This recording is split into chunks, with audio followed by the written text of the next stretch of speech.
My name is Brandy. I'm 33 years old, and the moment my niece repeated my mother's words at the Christmas table, I knew my family was never going to change. You would think that after 5 years, people would stop acting like your adopted child is a guest in their own family.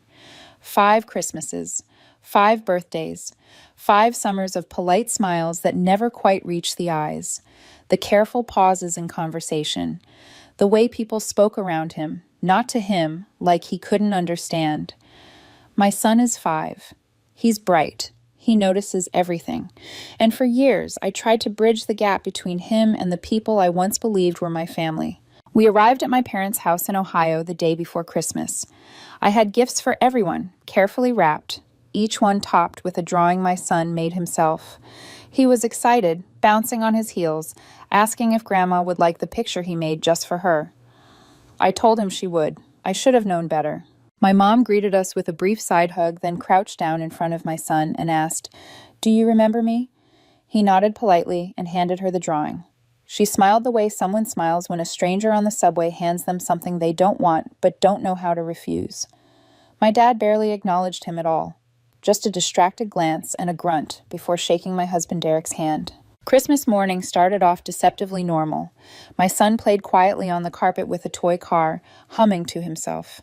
I helped in the kitchen, trying to ignore the familiar tightness in my chest. Then I felt it, that sudden silence that makes your stomach drop because you know something has gone wrong. I walked into the living room and saw my niece sitting upright on the couch, glittery headband, slightly crooked, wearing the same smug expression she always gets from her mother. She looked directly at my son and said clear as day, "Grandma told me you're not her real grandson." He didn't cry. He didn't ask questions. He just stopped chewing and lowered his plate, staring at the floor like he was trying to disappear. I froze. The worst part wasn't what was said. It was what didn't happen afterward. My sister giggled, actually giggled, like it was a joke she expected someone else to join in on. No one corrected her. Not my brother-in-law, not my father, not even my mother. She just lifted her teacup and took a sip like she hadn't heard a thing. Derek stood up slowly. I knew he was about to speak, and I shook my head. I didn't want my son's memory of that moment to be a shouting match. I wanted him to forget it, if that was even possible. Derek paused, then calmly tapped his glass once and said, "At least now we know who the smallest person at this table really is." The room went dead silent. We left without explanation. I packed our gifts back into the car while my sister asked if we were seriously leaving already. I didn't answer.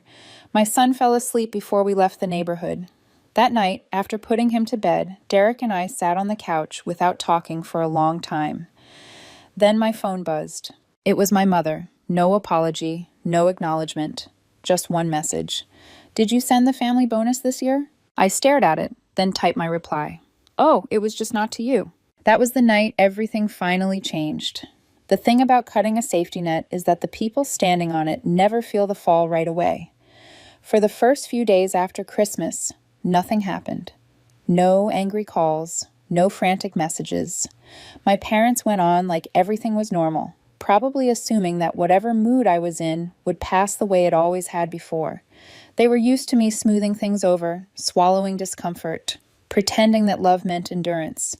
They didn't know yet that something had shifted for good. Every year since Derek's business took off, we'd sent a little something to the family. Sometimes it was a gift card. One year we paid for my parents' trip to Florida. Another year, we quietly covered a repair bill they were stressing over. We never announced it. We never wanted praise. It just felt like what families did. Help each other out. Make life a little easier. Somewhere along the way, help turned into expectation. 3 days after we got home, my mom called from the pharmacy. Her voice was clipped, tight, the way it gets when she's trying to sound polite in public but is seething underneath. She said her card had been declined. Asked if Derek had changed something. She didn't ask if everything was okay. She didn't ask why. She assumed it was a mistake that needed fixing. I told her the card wasn't active anymore, that we weren't covering expenses this year. There was a pause long enough for me to imagine her standing at the counter, people waiting behind her. Then she said, "I can't believe you'd let a man come between you and your own family," and hung up. The next morning, my dad sent an email.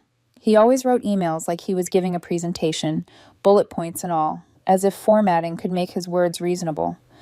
He said I was choosing someone else's child over my own blood. He said Derek was isolating me. He reminded me of everything they'd done for me growing up, as if that somehow erased what they were doing now. At the bottom, he wrote, "When that man leaves you, and he will, don't come running back." I read it twice, then deleted it. Derek didn't say anything until I told him. Then he looked at me and said, "They're not mad because we stopped helping. They're mad because they thought we never would." That's when the calls started coming from other directions. My brother rang late one night, his voice tense in a way I'd never heard before. He said Mom and Dad were in trouble. Their second mortgage was months behind. They'd tried to refinance, but with their credit, no bank would touch them. Now they were asking him for money. He told them no. Said he wasn't stupid enough to keep setting himself on fire so they could stay warm. I asked if he was okay. He said he was fine, just done. A few days later, my mom messaged me on Facebook instead of calling, as if distance would make her words land softer. She said they were struggling, that they weren't asking for much, that I should think about what family really means. Derek didn't comment when I showed him. He just kept stirring my son's hot cocoa, steam fogging up his glasses. Later that night, he told me something I hadn't known. For almost a year, he'd been quietly covering their second mortgage payments. He'd never told me because he didn't want me to feel pressured. "I thought I was buying you peace," he said. "But I'm not buying silence anymore." January came and stripped away whatever pride my parents had left. The holidays were over. The bills came in. The silence they used as punishment turned into something sharper, more desperate. My brother texted me one night with no greeting, just a warning. He said Mom and Dad were talking to someone who helped when banks said no. High interest, no patience, the kind of loan that ruins people. He said he wasn't asking me to help. He just didn't want me blindsided if things got ugly. I sat on the couch staring at my phone while my son built a tower out of blocks on the rug, knocking it over and laughing like it was the best joke in the world. Derek was in the kitchen making dinner, humming under his breath like everything was normal. And in that moment, I realized how separate our lives had become from theirs. 2 different worlds, 2 different realities. A few days later, my mom called again. This time she sounded tired. No sarcasm, no lecture. She said things weren't working out the way they'd planned. She said she missed me, missed our talks, missed how holidays used to be. She never mentioned my son, not once. I told her I had to go, that he needed me, and I hung up before she could say anything else. That night, Derek looked at me and said, "They're testing the door." And I knew he was right. 3 days after my mother's last call, the testing stopped being subtle. Derek came home earlier than usual, dropped his bag by the door, and went straight to the sink for a glass of water. He drank it like someone trying to ground themselves, then said, almost casually, "Your dad came by my office today." I felt the air leave my lungs. Derek doesn't work somewhere you can just wander into. You have to ask. You have to wait. You have to be let in. Which meant my father had shown up, asked for him by name, and sat there until someone opened the door. He didn't ask about me. He told Derek he was worried about me, said I wasn't acting like myself lately, said I seemed isolated. He suggested therapy, asked if Derek thought counseling might help me reconnect with my family.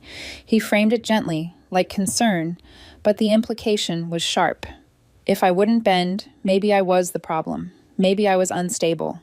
Derek told him very little. He nodded, listened, and walked him out. Then Derek handed me his phone. There was an email, no name attached, just an address I didn't recognize. The attachment was a PDF, bank statements, overdue notices, frozen accounts, a foreclosure warning on the second mortgage.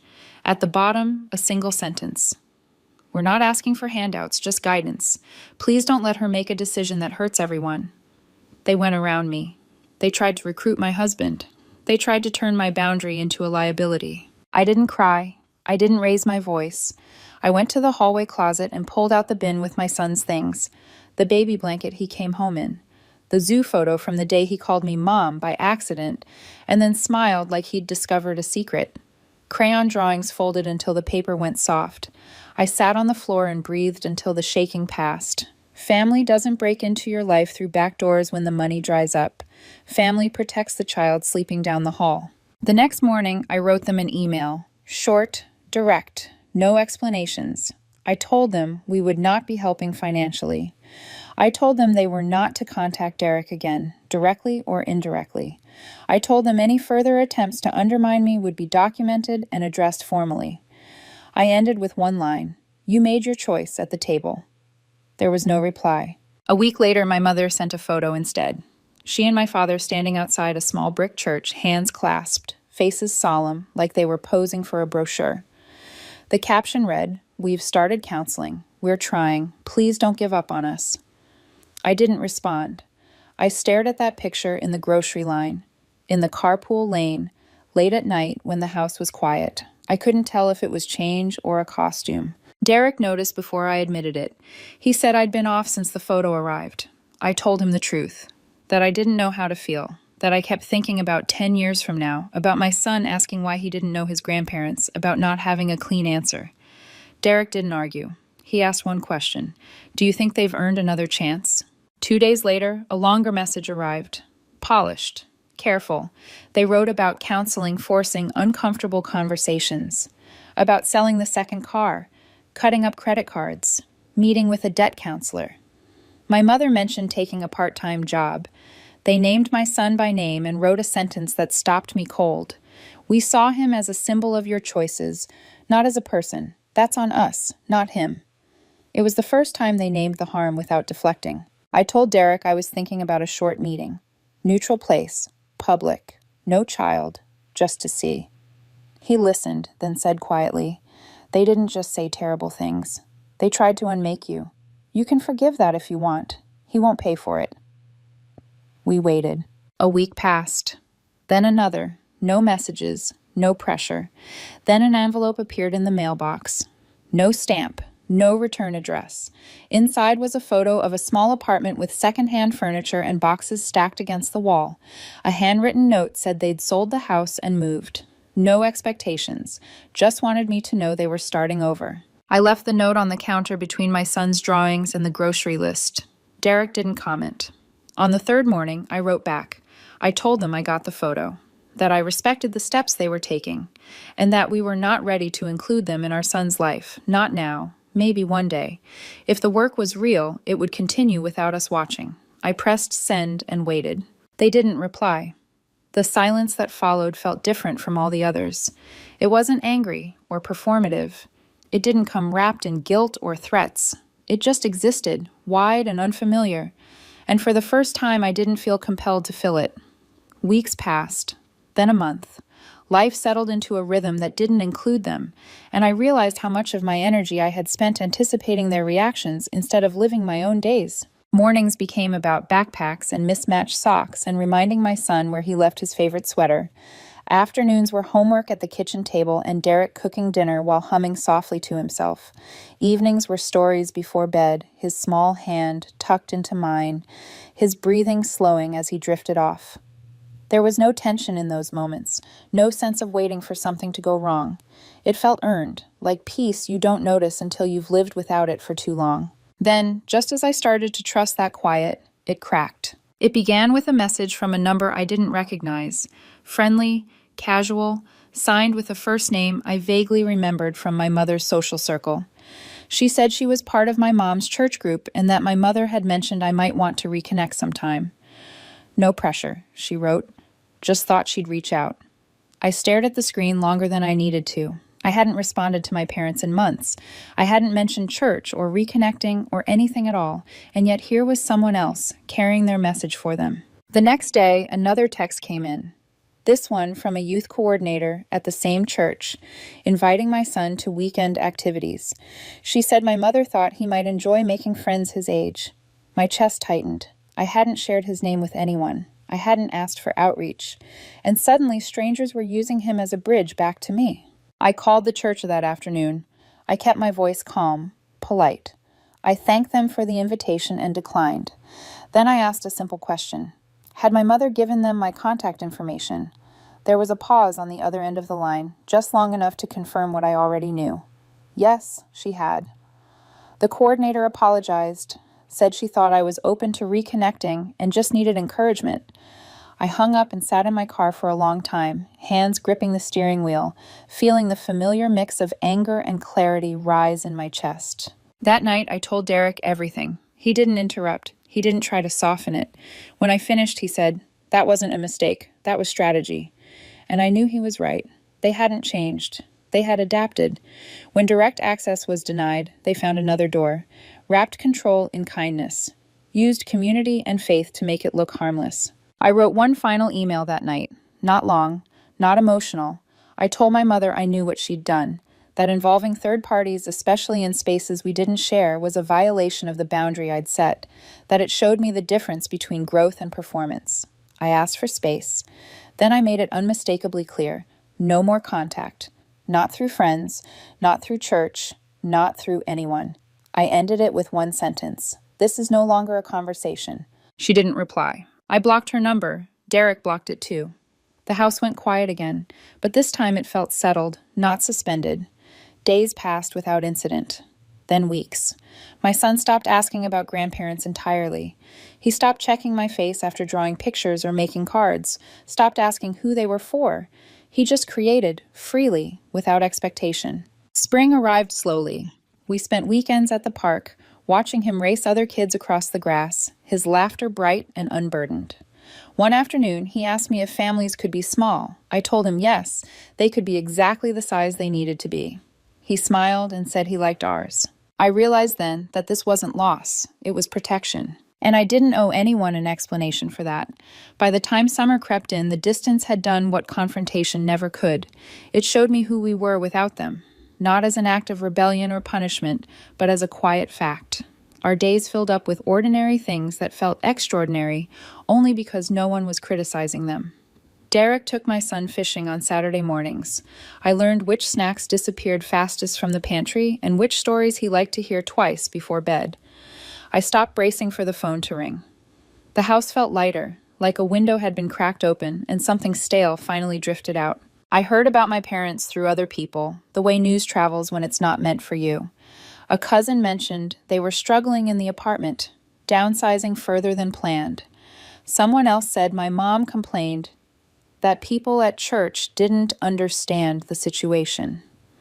My sister posted photos online, smiling wide with her kids and my parents, captions that talked about blessings and togetherness without naming anyone missing.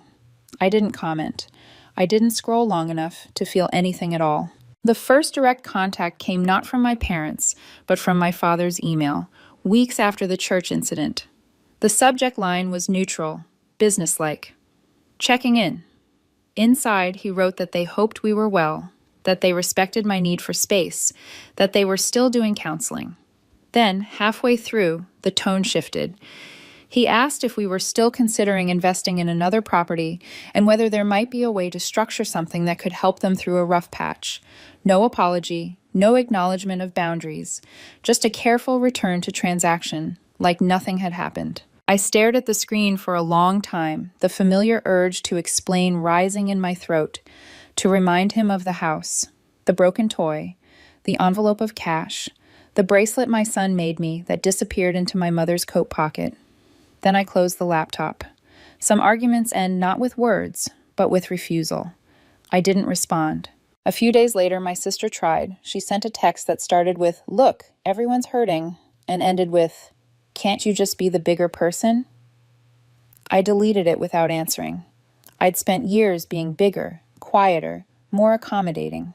All it ever bought me was permission for them to keep going.